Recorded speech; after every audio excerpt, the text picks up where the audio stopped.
Muchas gracias. Hay un libro anterior, y ahí se va a entender el porqué de este otro libro, pero hay un libro que escribí y publiqué en el año 2018 llamado Atrapado en el cuerpo equivocado, la ideología de género frente a la ciencia y la filosofía. Y en ese libro hablo, obviamente, en primer lugar, de qué es la ideología de género, cómo surge del ámbito pseudo filosófico de una corriente llamada el posmodernismo, con toda la corriente de la teoría queer, del feminismo de género que busca deconstruir la noción misma de persona y la noción misma del hecho de seres humanos y ser hombres y mujeres. Básicamente se entiende el ser hombre y mujer como una construcción social, como exigencias sociales que se imponen sobre alguien y que, por un lado, esa exigencia y esa presión social y ese repetir esas conductas impuestas llevan a una persona a creerse que son hombres o que son mujeres. Por ejemplo, según esta teoría, todos ustedes que están aquí, suponiendo que se autoperciban mujeres, pero básicamente dicen que en el caso de ustedes o en el caso mío, que soy hombre, nosotros nos hemos creído ese cuento, somos personas subyugadas por esa presión social, por esa construcción social, y no somos seres verdaderamente libres porque no hemos elegido nuestra identidad. Hemos aceptado esa opresión machista, heteropatriarcal de ser hombres o ser mujeres.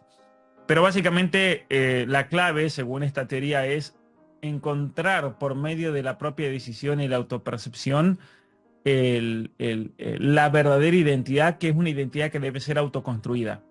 Porque esa es la libertad humana, construir tu propia identidad, construir tu propio cuerpo. Ahí en España tienen a una de las víboras más peligrosas que ha salido de toda esta ideología, que es Beatriz Preciado, aunque ahora se llama a sí mismo Paul Preciado o algo así, legalmente. Si bien curiosamente en uno de sus libros dice que el Estado no se tiene que meter por nada en la autopercepción, pero en cuanto cambió de nombre fue la primera en hacer cola para sacarse el nuevo registro, ¿no?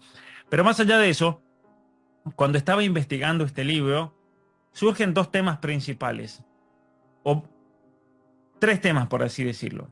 Porque la gran pregunta es, ¿cómo es que busca imponerse esta ideología? Porque esta ideología yo la conocí hace mucho tiempo. Los libros de la teoría queer no son nuevos. Son libros, muchos de los cuales fueron escritos cuando yo era un pequeño niño, en los 80. Hay libros que salieron en los 90, a principios de los 90. Ya en la conferencia de las Naciones Unidas de Pekín del 95 se hablaba ya de la teoría del género. Llevaron a Judith Butler, quien es la otra, junto con Beatriz Preciado, son, creo, las ideólogas principales detrás de toda esta corriente, donde curiosamente ninguna de las dos se autoconsidera mujer, ¿no?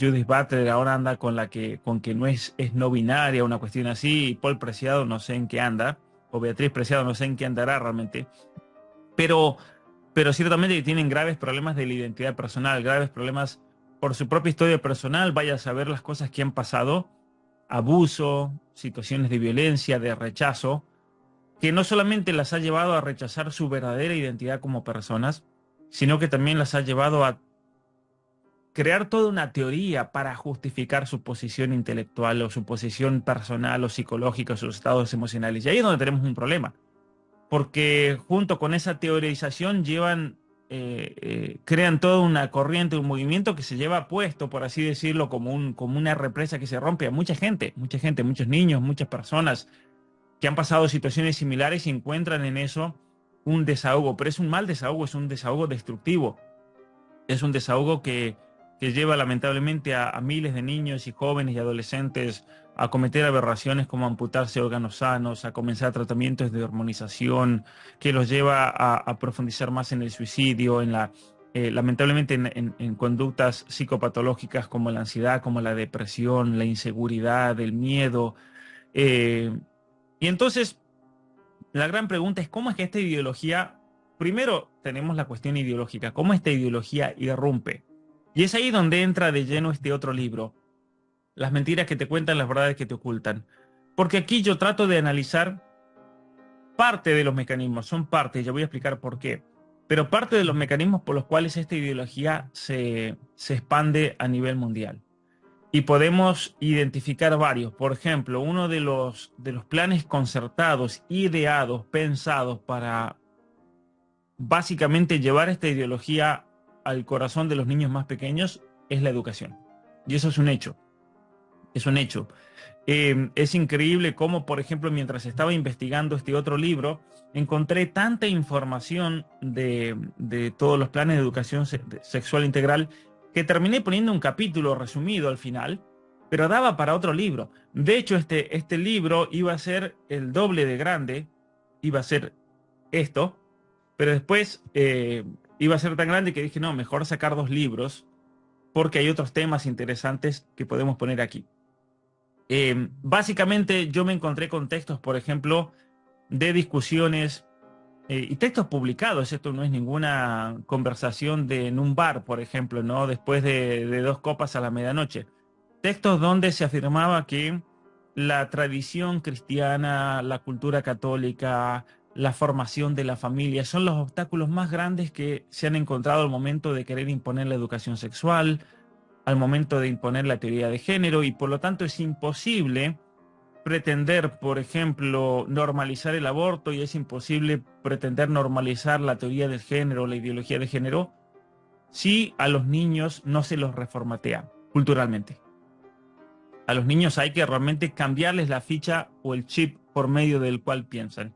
Y para eso hay que hacer toda una transformación total de la educación, de los medios de comunicación, de lo que leen, de incluso lo que juegan, de lo que ven en televisión, de los programas.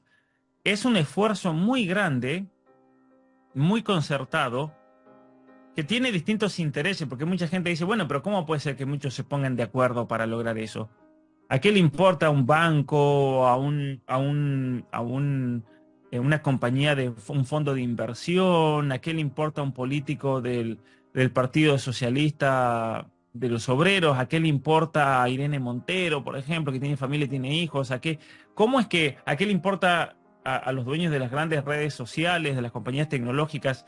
¿Qué es lo que une a todos ellos en todo esto? Y ahí viene el tema de que cada uno tiene intereses particulares, pero coinciden en el resultado. Por ejemplo, hay personas que están profundamente ideologizadas, que esas son las más peligrosas, personas como Beatriz Preciado, como Judith Butler, como Irene Montero, que yo creo que lo hacen porque están firmemente convencidas de esta nueva religión que se busca imponer por medio del Estado. Están completamente convencidas de que hay que deconstruir al ser humano, de que hay que destruirlo, de que hay que reconfigurarlo, y por lo tanto van a hacer todo lo que puedan desde su posición para lograrlo. Pero algunos de estos activistas, especialmente dentro del posmodernismo, se dan cuenta de que es imposible lograr, porque lo intentaron lograr en los 80, en los 90, cuando escribieron toda esta literatura y no pasaba nada, nadie les prestaba atención, eran una minoría escondidos en el subsuelo de una universidad, donde absolutamente nadie iba a esos programas de género y de diversidad y de inclusión. Esos existían, pero no iban nadie, eran tres gatos locos. Ahora, ¿qué es lo que ocurre? Que se dan cuenta de que para imponer esta nueva visión del ser humano necesitan del poder político, necesitan del poder mediático y necesitan también de las estructuras e instituciones dentro de una sociedad del ámbito tanto privado como público. Y es ahí cuando entonces comienza una transformación de la política por varias corrientes, una transformación que viene por la escuela de Frankfurt, por especialmente Marcuse, porque él se da cuenta de que el marxismo, en la segunda mitad del siglo XX, ya había fracasado el marxismo, ya no compraban a nadie con el marxismo. ¿Por qué? Porque se reveló por medio de la obra de Solzhenitsyn que la Unión Soviética, que era presentada como el lugar de la igualdad y realmente el mundo perfecto de una sociedad igualitaria, en realidad había hecho eso en base del terror y de la muerte. Ya era innegable que habían matado a más de 100 millones de personas para lograr ese paraíso comunista. Con la revelación de los campos de concentración bolchevique, los grandes campos del Gulag, por ejemplo, ya era moralmente insostenible poder seguir esa corriente. En segundo lugar, porque los trabajadores del mundo entero estaban viviendo relativamente bien.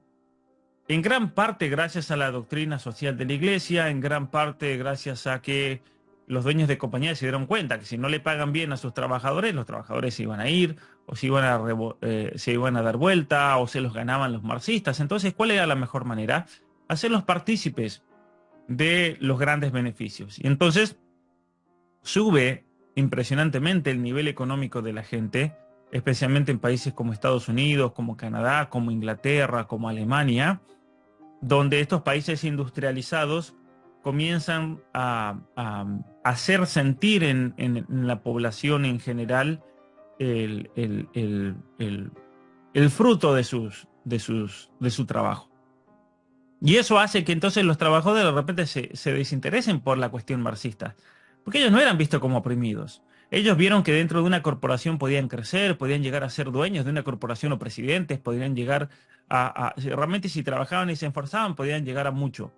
Y entonces se acabó esa gran mentira. Por ejemplo, es interesante cómo en los Estados Unidos hace poco tuvimos un candidato en la interna republicana, que es una persona muy formada, muy inteligente y con un poder de la palabra muy potente realmente, que es Vivek Ramaswamy. Vivek Ramaswamy, él es originario de la India, pero es un caso interesante porque su familia vino del norte de la India, llegó a los Estados Unidos, el papá llegó a trabajar en una fábrica y su hijo, primera generación, es un billonario, es una persona que por medio del esfuerzo de su familia, de los valores, hay un libro donde él lo cuenta, él académicamente llegó muy lejos, terminó estudiando en Harvard, terminó fundando varias compañías, ahora el hombre es un multimillonario, es decir, cuando el trabajador en los Estados Unidos se da cuenta de que si se esforzaban, y especialmente por medio de los valores, por medio de la familia, sus hijos iban a llegar muy lejos, y algunos llegaron tremendamente lejos, era posible, era posible realmente triunfar. Entonces el cuento marxista ya no tenía fuerza, no tenía fuerza, ya no podían ir con los trabajadores. Y es ahí cuando Marcuse dice, tenemos que ir y tratar de ver otros tipos de resentimiento, porque ya el trabajador no es resentido. El trabajador no es resentido, es decir, el trabajador no es resentido con que yo lo puedo asusar. Fíjense que el comunismo y el marxismo en general y todas estas teorías socialistas usan de mecanismos psicológicos que tienen que ver con el resentimiento. Por eso es muy difícil, por ejemplo, para el marxismo triunfar en sectores católicos. ¿Por qué? Porque en el catolicismo te enseñan en la moral cristiana en general el perdón, el no ser resentido. Se ve el resentimiento como un vicio del alma, que no es bueno, que te carcome, y ciertamente que hay mucha gente resentida en todos lados. Pero eso, hasta el mismo resentido se da cuenta de que está mal. Entonces, el comunismo ya no tenía dónde poner pie, y es ahí cuando a este Marcuse se le ocurre hacer una transformación del marxismo, ya no como una lucha de clases sociales, sino una lucha de clases sexuales. Los oprimidos de ahora, los resentidos, eran los homosexuales, los transexuales, los travestis, las trabajadoras sexuales, esos eran los oprimidos. Y entonces él dice, hay que politizar, así lo dice, hay que politizar las perversiones sexuales. Y lo dice él, el ídolo de la izquierda. El ídolo de la izquierda le está diciendo a ellos que son perversos, son pervertidos. Lo dice él, pero bueno, más allá de eso, eh, se da un cambio entonces en la política por medio en el mundo anglo-germánico, por medio de la Escuela de Frankfurt y Marcuse, que también tiene mucha influencia en el ámbito hispano, pero dentro del ámbito hispanoparlante hay un filósofo argentino que enseñaba en ese momento en Inglaterra, se casa con otra o se junta con otra marxista, Ernesto Laclau, quien comienza a teorizar lo que es la nueva izquierda que debe basarse en el indigenismo, en el género, en la cuestión LGBT, en la liberación homosexual, en todos esos temas. Y entonces, cuando, cuando, cuando comienza este ideólogo a plantear una nueva política, ahí viene de lleno alguien que es clave en todo esto, que es Fidel Castro. Porque Fidel Castro, cuando cae la Unión Soviética, se da cuenta de que pierde el apoyo principal financiero, económico, político a nivel mundial. Se cae la Unión Soviética y Cuba está a la deriva. Entonces, Cuba, para poder sobrevivir, es un intento de supervivencia. Tiene que armar estructuras políticas para poder sostenerse. Entonces, ¿ustedes saben, por ejemplo, cuál es el aliado número uno de Cuba para poder mantenerse en el poder? Sorpréndenos. Canadá. No El me segundo extraña. aliado es Canadá. Canadá. Lo que Pero haya que... tiene el régimen. Si Pedro Sánchez y Trudeau le sueltan la mano al régimen castrista en Cuba, se acaba la dictadura comunista, ¿no? Pero bueno, más allá de eso, Castro es muy vivo porque él se da cuenta de que necesita armar una especie de entramado con satélites que sean apoyo de su régimen para ellos mantenerse en el poder. Y obviamente usando a Cuba luego para el narcotráfico, para el tráfico de personas, para lo que ustedes quieran. O sea, Cuba es un narcoestado, es un país donde uno, si uno tiene contacto con el gobierno, es la base para lo que uno quiera. Tráfico de armas, tráfico de personas, tráfico de drogas. Lo de tráfico de drogas es sabido, es uno de los narcoestados más grandes del mundo. Y desde los años 70 ha funcionado como una de las conexiones, pues está tan cerquita de Miami. Pregunten cuánta gente hay en prisiones, han habido en prisiones federales de los Estados Unidos por traficar droga de la isla hacia Cuba en lanchas. Pero más allá de eso, o de Cuba a España, seguramente los nexos que hay. Pero el tema es el siguiente, Castro se da cuenta de que hay que formar un satélite de partidos políticos y entonces funda el Foro de San Pablo en el año 1992, donde él plantea la nueva izquierda de Ernesto Laclau. ¿Y quiénes atienden el Foro de San Pablo? Personas como Evo Morales, que era un jovencito que llegó a ser presidente de Bolivia. En Argentina, muchos de los que fueron parte del kirchnerismo, el gobierno kirchnerista, todos estaban en el Foro de San Pablo.